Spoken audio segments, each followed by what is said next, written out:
everyone, Daniel here from the Next Issue Podcast. On today's video, I'll be doing a review for Giant Size, Gwen Stacy, #1. This book is really interesting, and we'll get into that in a minute, but let's take a look at the creative team before we talk more about this book. This book is written by Christos, Gage, with art by Todd, Nauck, colors by Rachelle, Rosenberg, and letters by Caramagna. Some really cool covers, as well as some really cool Adam Hughes chapter title cards. So in 2019, Giant Stacy had her own series.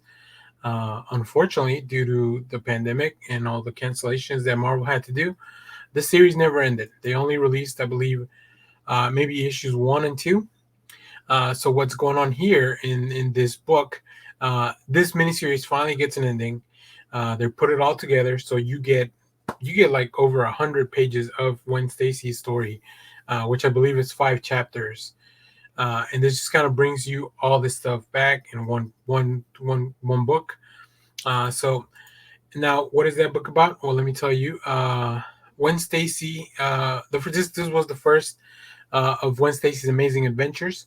Gwen and Peter may not have met until Amazing Spider-Man 31, but that doesn't mean Gwen's life began on that page. Learn the never-before-told origin of Gwen Stacy, top of her class, daughter of a police captain, and, as her friend Harry Osborn calls her, the beauty queen of Standard High. But she's more than that, and more than you'll ever know. Gwen's got a science brain, a nose for trouble, and no quit attitude, and that always gets her in trouble.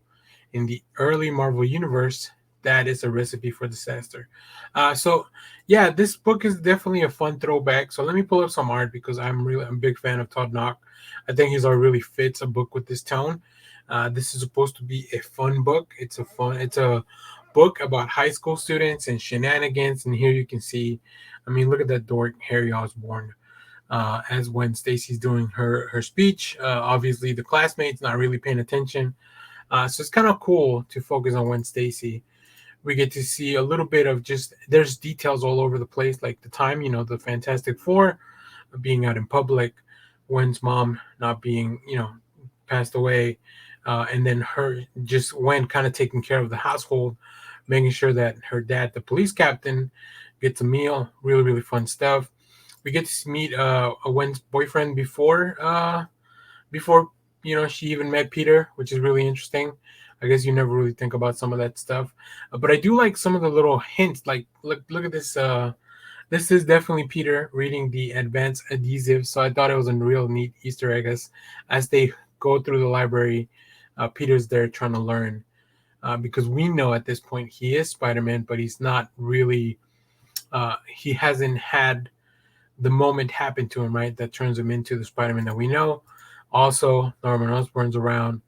I love Todd Nauck's design for the Green Goblin, and I specifically love to see both Osborn and Goblin on the same page. Like this whole thing, really, really fun stuff.